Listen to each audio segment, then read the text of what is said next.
내려놓기의 지혜, 완벽하지 않아도 괜찮다는 부처님의 가르침. 안녕하세요. 마음의 연꽃입니다. 오늘 밤도 저와 함께 마음의 여행을 떠나보실까요? 하루 종일 바쁘게 살아오신 여러분, 이제 잠시 멈춰서서 오늘 하루를 돌아보는 시간을 가져보세요. 혹시 오늘도 완벽해야 한다는 생각에 스스로를 다그치지는 않으셨나요? 아침에 눈을 뜨면서부터 오늘은 실수하지 말아야지, 모든 일을 완벽하게 처리해야지라고 다짐하셨을지도 모릅니다. 특히 우리는 자녀에게도, 직장에서도, 가정에서도 완벽한 모습을 보여야 한다는 부담감을 안고 살아가고 있죠. 하지만 오늘 밤 부처님의 지혜를 통해 그 무거운 짐을 잠시 내려놓아 보면 어떨까요? 완벽하지 않아도 괜찮다는, 그것이 오히려 인간답고 아름다운 일이라는 이야기를 함께 나누고 싶습니다.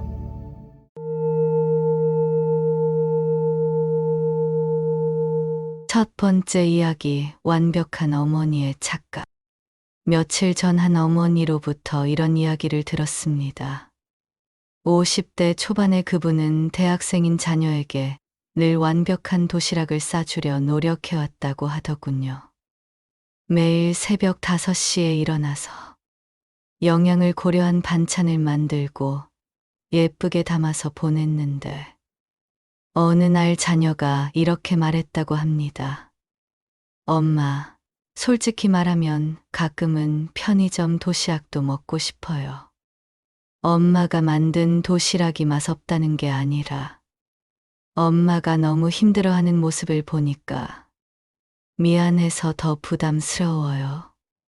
그 순간 그 어머니는 깨달았다고 합니다. 자신이 완벽한 엄마가 되려고 했던 노력이 오히려 자녀에게는 부담이 되고 있었다는 것을요. 부처님께서는 이런 말씀을 하셨습니다.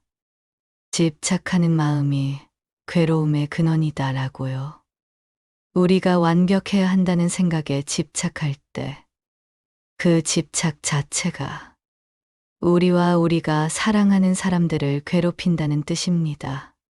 그 어머니는 그날부터 조금씩 변화를 시도했습니다.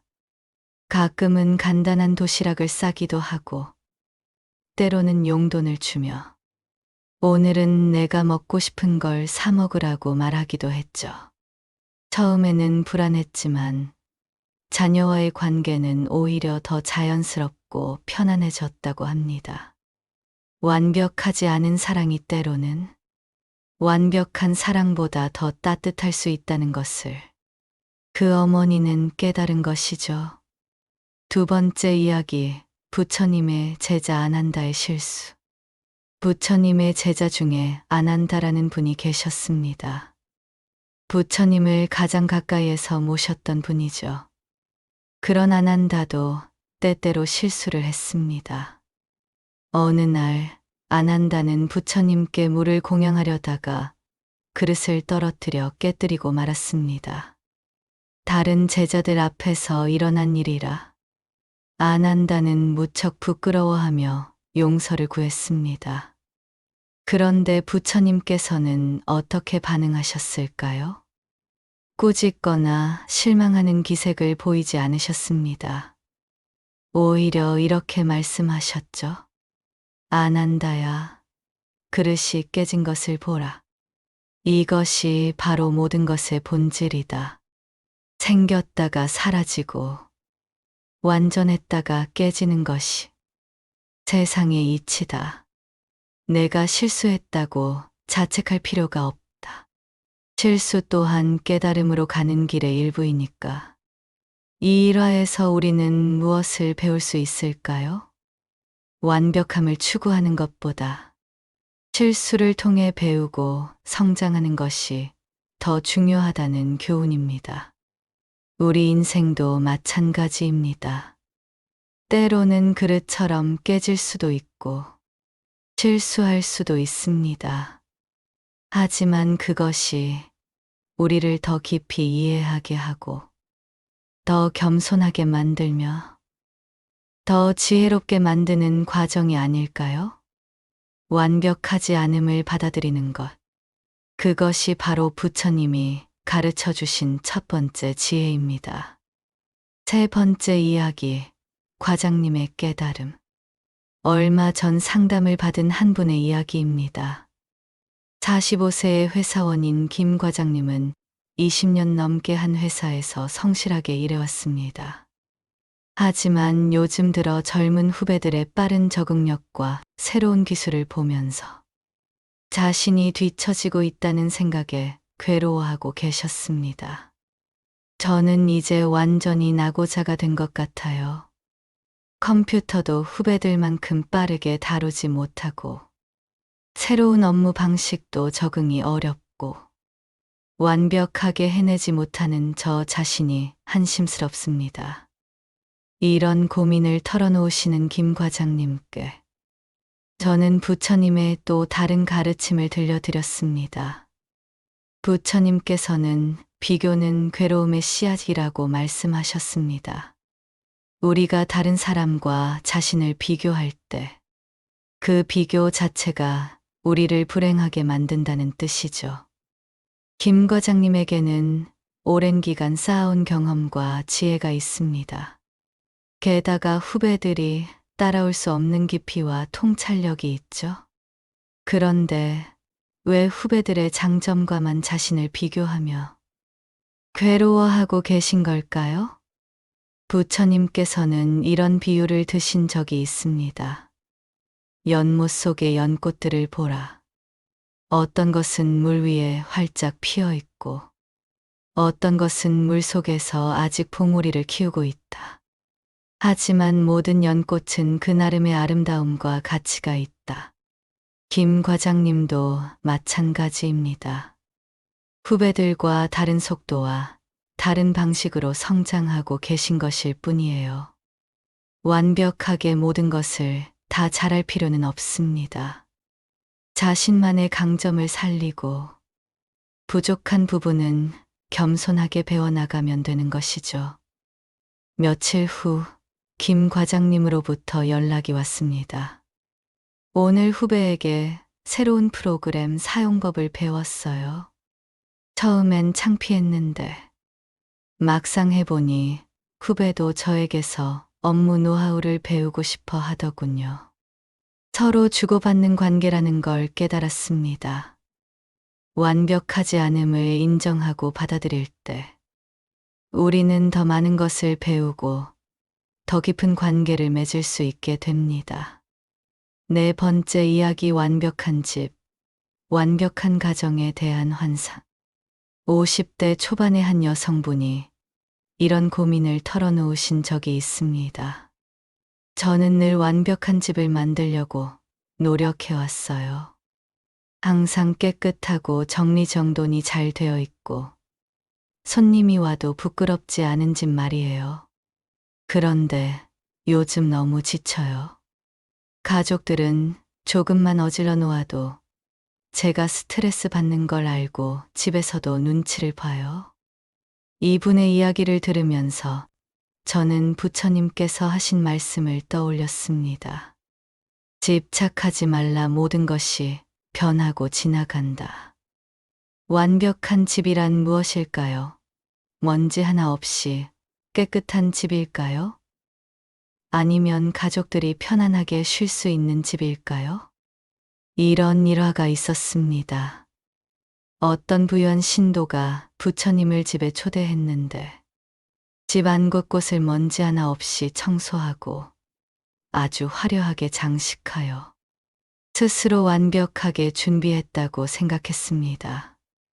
하지만 부처님께서 그 집에서 가장 주목하신 것이 무엇이었을까요? 바로 그 집 마당에서 아이들이 흙장난을 하며 즐겁게 뛰어노는 모습이었습니다. 부처님께서는 저 아이들의 웃음 소리야말로 이 집을 가장 아름답게 만드는 소리라고 말씀하셨.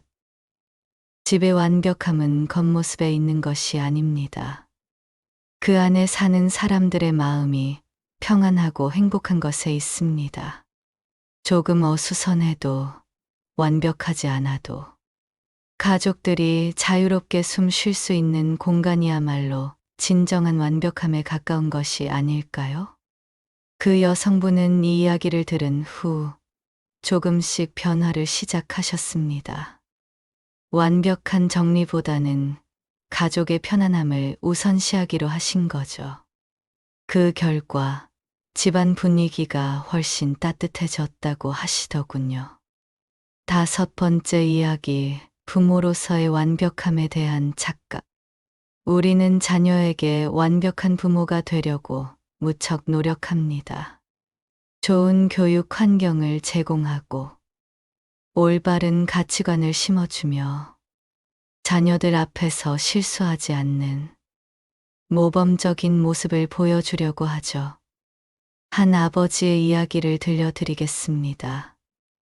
이분은 고등학생 아들에게 항상 완벽한 아버지가 되려고 노력했습니다. 절대 화를 내지 않고 항상 현명한 조언을 하고 경제적으로도 부족함이 없게 해주려고 했죠. 그런데 어느 날 직장에서 큰 스트레스를 받은 날이었습니다. 집에 와서도 그 짜증을 참지 못하고 결국 아들의 작은 실수에 큰 소리를 냈습니다. 그 순간 아버지는 자신이 완벽하지 못한 모습을 보인 것에 대해 깊은 죄책감을 느꼈습니다. 다음 날 아들에게 사과하면서 이런 대화가 오갔다고 합니다. 아들아, 어제 아빠가 화를 낸 것 정말 미안하다. 아빠가 어른스럽지 못하고 아빠답지 못했어. 그런데 아들의 답변이 의외였습니다. 아빠, 저는 오히려 다행이라고 생각해요. 아빠도 사람이라는 걸 알 수 있어서요. 지금까지 아빠가 너무 완벽해서 때로는 부담스러웠거든요. 아빠도 화날 수 있고 실수할 수 있다는 걸 보니까 오히려 더 친근하게 느껴져요. 이 이야기는 부처님의 가르침을 떠올리게 합니다. 부처님께서는 진실함이 완벽함보다 아름답다고 하셨거든요. 완벽한 부모가 되려고 하는 것보다 진실한 부모가 되는 것이 더 중요합니다. 때로는 실수하고, 때로는 모르는 것이 있고, 때로는 감정적이 될 수도 있다는 것을 자녀에게 보여주는 것이요. 그것이 오히려 자녀에게는 나도 완벽하지 않아도 괜찮구나라는 안도감을 줄 수 있습니다. 부모의 불완전함이 자녀에게는 완전함에 대한 부담에서 벗어날 수 있게 해주는 선물이 될 수 있는 거죠. 부처님께서도 제자들 앞에서 나도 깨달음을 얻기까지 수많은 실수와 시행착오를 겪었다고 말씀하셨습니다. 완벽한 스승이 아니라 진실한 스승이 되려고 하신 것이죠. 우리도 완벽한 부모가 아니라 진실한 부모가 되면 어떨까요? 자녀와 함께 성장해 나가는 부모, 실수를 통해 배우는 모습을 보여주는 부모 말입니다. 6번째 이야기, 나이 듦과 완벽함의 관계. 우리는 나이가 들수록 더욱 완벽해져야 한다고 생각하기 쉽습니다. 젊었을 때는 실수해도 젊으니까 라는 말로 용서받을 수 있었지만 중년이 되고 나면 이 나이에 그런 실수를 이라는 시선을 받게 되죠. 하지만 부처님의 관점에서 보면 이는 큰 오해입니다.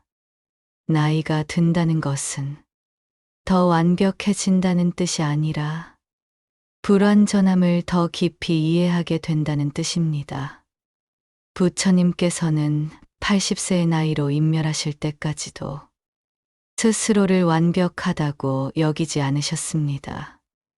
마지막 순간까지도 모든 것은 변한다, 열심히 정진하라는 말씀을 남기셨죠.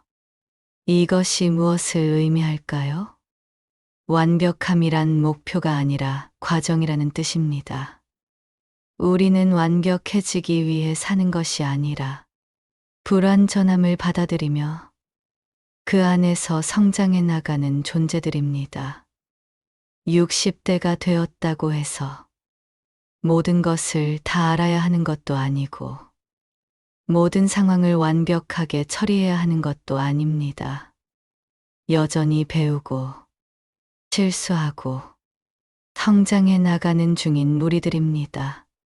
오히려 나이가 들수록 이런 깨달음이 생기죠. 아, 완벽하지 않아도 괜찮구나. 이것도 인생이구나. 이런 여유로움이야말로 중년의 가장 큰 축복이 아닐까요? 7번째 이야기 연꽃의 지혜. 연꽃이 왜 부처님의 상징이 되었을까요? 연꽃은 더러운 진흙에서 자라나지만 깨끗하고 아름다운 꽃을 피우기 때문입니다. 하지만 여기서 중요한 것은 연꽃이 진흙을 거부하지 않는다는 점입니다. 연꽃은 나는 진흙에서 자라면 안 되는데라고 불평하지 않습니다. 진흙을 자신의 일부로 받아들이고 그 진흙을 자양분 삼아 더욱 아름다운 꽃을 피워냅니다. 우리의 불완전함도 마찬가지입니다. 우리의 실수, 부족함, 한계들을 거부하고 없애려고 하는 것이 아니라 그것들을 받아들이고 그것들로부터 배우며 성장할 때 우리는 진정한 아름다움을 피워낼 수 있습니다. 완벽하지 않은 당신의 모습이 바로 연꽃의 진흙과 같습니다. 그 진흙이 있어야 아름다운 꽃이 필 수 있는 것처럼 당신의 불완전함이 있어야 진정한 성장과 깨달음이 가능한 것이죠. 그렇다면 구체적으로 어떻게 완벽함에 대한 집착을 내려놓을 수 있을까요? 첫째, 매일 밤 잠들기 전 오늘 하루의 실수들을 떠올려 보세요. 그리고 그 실수들에게 이렇게 말해 주세요. 너희 덕분에 내가 더 많이 배울 수 있었어. 고마워. 둘째, 다른 사람들의 불완전한 모습을 발견했을 때 비판하지 말고 아, 저 분도 나와 같은 인간이구나라고 생각해 보세요. 남의 불완전함을 받아들일 때 내 불완전함도 더 쉽게 받아들일 수 있습니다. 셋째, 충분히 잘했어 라는 말을 자주 해주세요. 완벽하지 않아도 최선을 다했다면 그것으로 충분합니다. 넷째, 실수했을 때 자책하는 대신 다음에는 어떻게 할까를 생각해 보세요. 과거의 실수는 바꿀 수 없지만 미래의 선택은 바꿀 수 있으니까요. 부처님께서는 자비로운 마음으로 자신을 대하라고 하셨습니다. 완벽하지 않은 자신을 미워하지 말고 사랑으로 감싸 안아 주세요. 그것이 바로 내려놓음의 시작입니다. 그렇다면 완벽함을 추구하지 않는다면 우리는 무엇을 추구해야 할까요? 부처님께서는 완성이라는 개념을 다르게 설명하셨습니다. 완성이란 더 이상 성장할 여지가 없는 상태가 아니라 끊임없이 성장해 나가는 과정 자체를 의미한다고 하셨죠. 진정한 완성은 하나 실수를 두려워하지 않는 용기, 둘 모르는 것이 있을 때 겸손하게 배우는 자세, 셋 다른 사람의 도움을 기꺼이 받아들이는 열린 마음, 내 자신의 한계를 인정하면서도 포기하지 않는 의지. 5. 불완전한 자신을 사랑하는 자비로운 마음. 이런 것들이 진정한 완성에 가까운 것들입니다. 완벽함이란 모든 것을 다 갖추는 것이 아니라 부족함을 인정하면서도 꾸준히 나아가는 것입니다. 연꽃이 진흙에서 시작해서 아름다운 꽃을 피우듯이 말이죠. 오늘 하루도 완벽하지 않았나요? 그래도 괜찮습니다. 실수했나요? 그것도 괜찮습니다. 모든 일을 계획대로 해내지 못했나요? 그것 또한 괜찮습니다. 부처님께서는 괴로움의 끝은 집착을 내려놓는 것이라고 하셨습니다. 완벽해야 한다는 집착을 내려놓는 순간, 우리는 진정한 평안을 찾을 수 있습니다. 당신은 이미 충분히 소중한 존재입니다. 완벽하지 않은 그대로의 모습으로도 충분히 아름답고 충분히 가치 있는 사람입니다.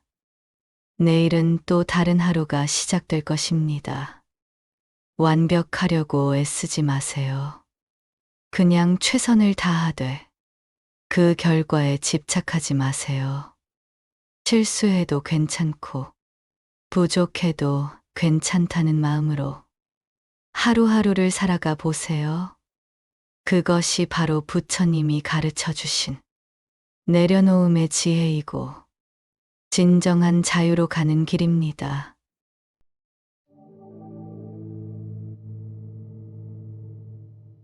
오늘 밤 연꽃이 피기를.